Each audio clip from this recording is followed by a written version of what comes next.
Alright, and what is up, everybody? I'm here today again. I've got a little review on Assassin's Creed Odyssey. Just a few bullet points and reasons why I think you should or should not buy the new game Assassin's Creed Odyssey. If you're wanting the short of it, put 80 hours in the game. I think it's really good. I think that the microtransactions and the shitty way that they're implementing the game to make it grindy and very resource based, which fucks up the entire game, um, drag it down drastically to where it could be an actual 10 or 9.5 that all these other reviewers have been giving it. But all these things combined just drag this game down phenomenally.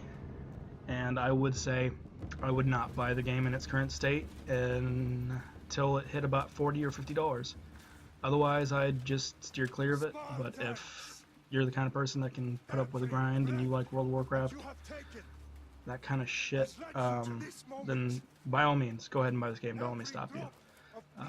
But that's just my general thoughts on the game in its current state, at least, with the microtransactions and them being so intrinsical to the actual single-player experience. But, yeah. Let me get this shit started. So first I want to start off by saying that this game is absolutely fucking beautiful. Everything is really well rendered in some places. And the cutscenes are based off of the graphical engine that it runs off of, so they are pre-rendered in some cases, but most of them are in-game. And they're fucking phenomenal. And you can really hardly tell the difference between a rendered cutscene and what is not a rendered cutscene. So that is one of the big praises of the game, which I know in general is not that new for Assassin's Creed. Most Assassin's Creed games are pretty phenomenally beautiful in their own certain ways. Another thing that I will say about this game is that it perfectly represents Greek culture, as well as being historically authentic to the time period with the buildings. A lot of times you see people, they think that these Greek buildings, they were plain white marble, glorious, and big, tall, just plain, nothing colorful about them. But this game is anything but. Everything is colored.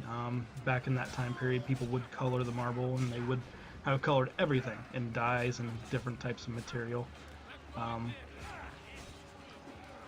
And I think that's something that was really well added to the game. As well as the dialect. The dialect is very historically authentic, with them actually using Greek actors as opposed to a Mary Sue fucking English Yankee piece of shit. That gets really old really fast. Trireme Warfare makes a return for this game. They did a little bit of it in Assassin's Creed Origins. But they fully fleshed it out into almost like the same thing that they did with Assassin's Creed 3 and Assassin's Creed Black Flag. That is a very integral part of this game, and it is very fun, but it does kind of grow old pretty quickly because it is the same thing over and over again. And I didn't find myself running into that same type of lethargy when I was playing Black Flag. Anytime that I was attacking an enemy ship, it was fun, it was exciting, and I don't remember a dull moment playing Black Flag like that. Another thing I will say is that the same combat system from Origins makes a return in this game. And just like in Origins, it's very fun, it's very entertaining, and it really doesn't get old, thankfully. It's the same. I would probably make it more comparable to, I know I don't, this is kind of gets old, but the combat is typical to Dark Souls-like games. Not that that's bad, it's just that, that comparison gets old rather quickly. But that is about the closest comparison I could make to the combat system, and it is difficult enough, but definitely not as hard or punishing as Dark Souls. The characters, they are very likable, they're very interesting, and they all have their own special little storyline. I especially like Socrates and all of the historical characters and doing missions for them. Alcibiades, even though Alcibiades, or how you fucking pronounce the name, I think they over-sexualized him a bit and made him a bit more effeminate than he would have been in real life. because in real life he was pretty remarkable as a character. I'm kind of upset about that, but it's a video game. What can you do? The open world is very detailed. Every little bit of it is interesting, and there's so many places to explore. It can be a bit overwhelming at times. And the end game has very unique bosses. They're very fun, and they are very authentic to Greek culture and Greek mythology. And they managed to entwine Greek mythology as well as the Assassin's Creed mythology and make them as one, so that there is a logical and scientific reason behind all these mythological creatures and all this and that. But I think it's interesting, and the boss fights are very fun and very hard for you to actually finish. Alright, now it's time to talk about this game's flaws. They are many, and they are very, very, very fucking annoying, and they drag this down from what it could have been a very great game. First off, there were a couple bugs, nothing game breaking, nothing that really destroyed my save file or anything like that, but they would crash the game, push me out of the PS4, or crash the console itself. Some cases there was stuttering. If there were too many characters in one location, sometimes the game would just stutter, like flickers of movement, where you could just move in those like slight seconds, and then it would freeze, and then the gameplay would come back for like half a second and freeze, and then on and on until I got out of the area or ran away or turned off the fucking game and then restarted it. There are a couple glitches, mostly just when you're trying to climb shit. Trying to climb the thing, and then all of a sudden your character just stands in front of it and falls endlessly until your game desyncs and you die because you took fall damage from nowhere that wasn't even possible in the game. That has happened to me a couple times. So those are just a few of the bugs that I ran into along the way. Another flaw that I see in this game is that while it might not be a flaw to some, basically this is just a carbon copy of Assassin's Creed Origins, and then they plop it down into Greece. It's not a bad thing per se, depending on who you are, but I do think that they could have changed up a few things or corrected mistakes from the last game, which I feel they didn't do. In fact, I think they actually improved on those mistakes by making them much fucking worse. As here shortly, I'm going to be going onto a tirade for a little while about microtransactions and their invasiveness in a single-player game.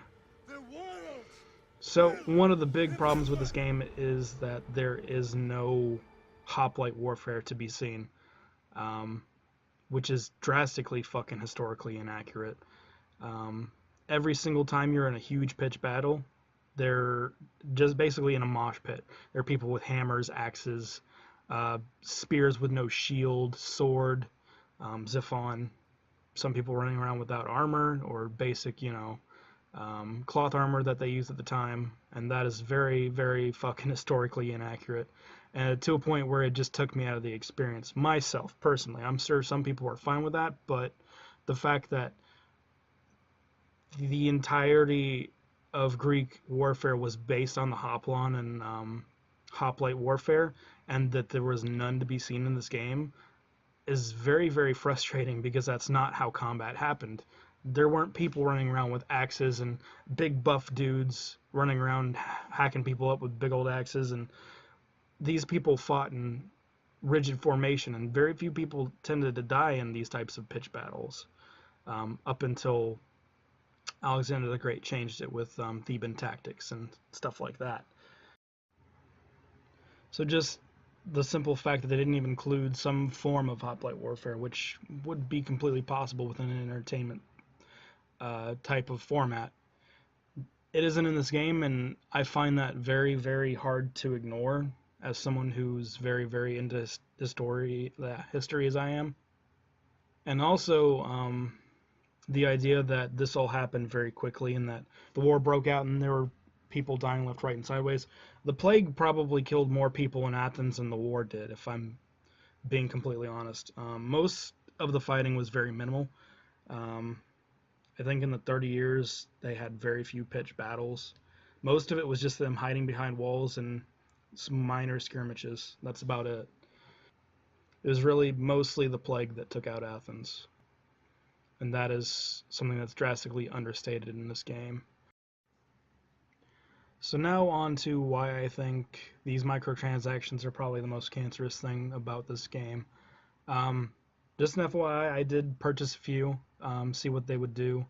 I bought the game boosters for experience and money, and I did buy a armor set for the Spartans because I thought it looked cool. But other than that, I didn't get anything else. Call me a hypocrite if you want. I just wanted to see what they would fucking do to the gameplay experience. And what I found was that these things break the game almost entirely, and it is very, very distressing to see that happen because this game was built around the idea to sell these microtransactions, and it is not okay. It really isn't. It's very fucking disgusting. It's very shady, especially in a game that they have no fucking business being in. Like, it's a game that I already bought. I shouldn't have to fucking pay these people to make the gameplay experience more enjoyable. A problem with one of these microtransactions is that if you don't buy them, your progression is slow. You have to side quest. You have to. There is no getting around that. So if you were wanting to play the main campaign storyline and just kind of go through it, you cannot. You will be underleveled.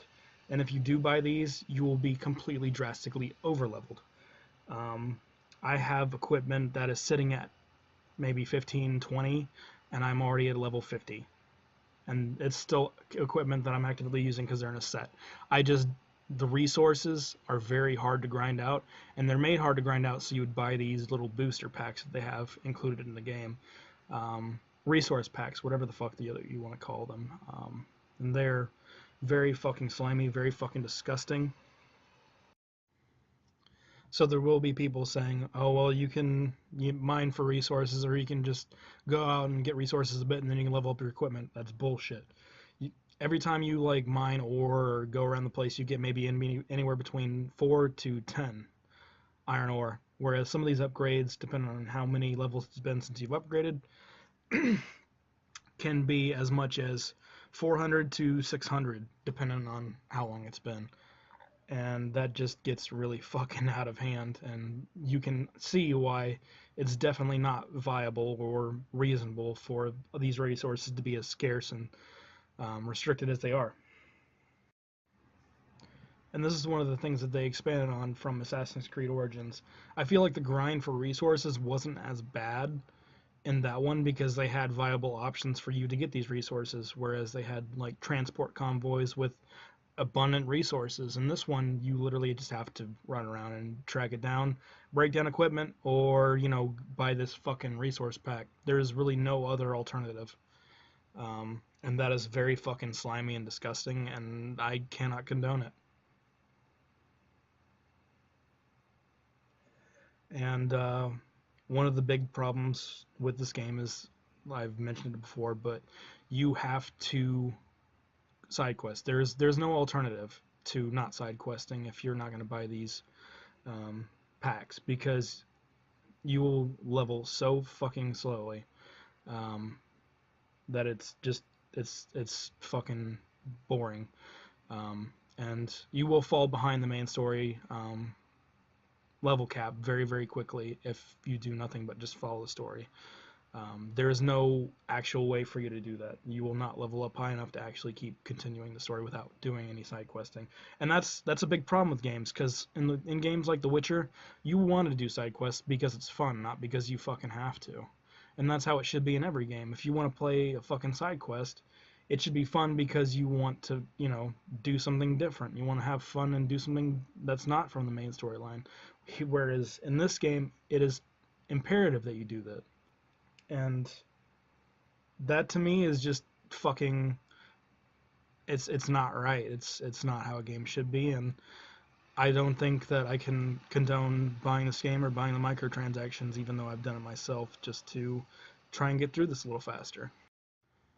So this has just been a quick little video. I guess not too quick because it was 15 fucking minutes, but just a quick video on my thoughts on Assassin's Creed Odyssey. Like I said in the beginning of the video, um,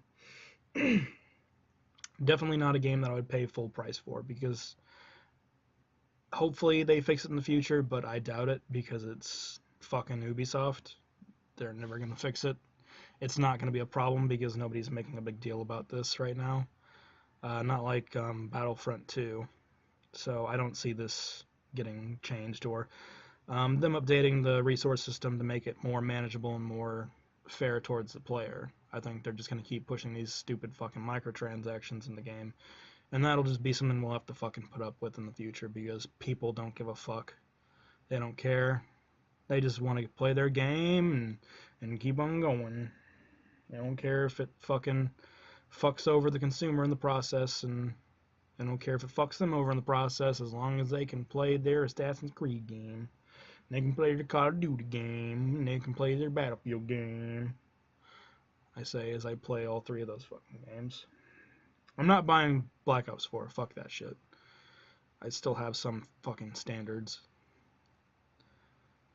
So anyway, don't buy the game unless everything in here doesn't pertain to you. In which case, go the fuck ahead. I'm not here to fucking tell you how to live your goddamn life. I'm just here to tell you what my thoughts are and try and explain to you what I think about the game. I mean, whatever you fucking want to think about that. 40 to 50 bucks, be worth it. Anything above that, which is regular price tag of $60, is too much. Honestly, with the microtransactions, this game should just be fucking free. But that's never gonna happen either, so what the fuck are you gonna do? But I thank you guys for joining me. I hope you enjoyed my little tirade, my little rant. Let me know what you think at the bottom. Subscribe if you enjoyed that kind of stupid shit. And if you disagreed with me, that's fine. I don't care. I'm not here to fucking argue with you. It's just a fucking game. It's just what I think you should do. That doesn't mean that it's right or that it's the be-all end-all. It's just my simple fucking opinion. You can have any fucking opinion you want to. It ain't gonna fucking bother me none. But I thank you guys for joining me, and I'll see you.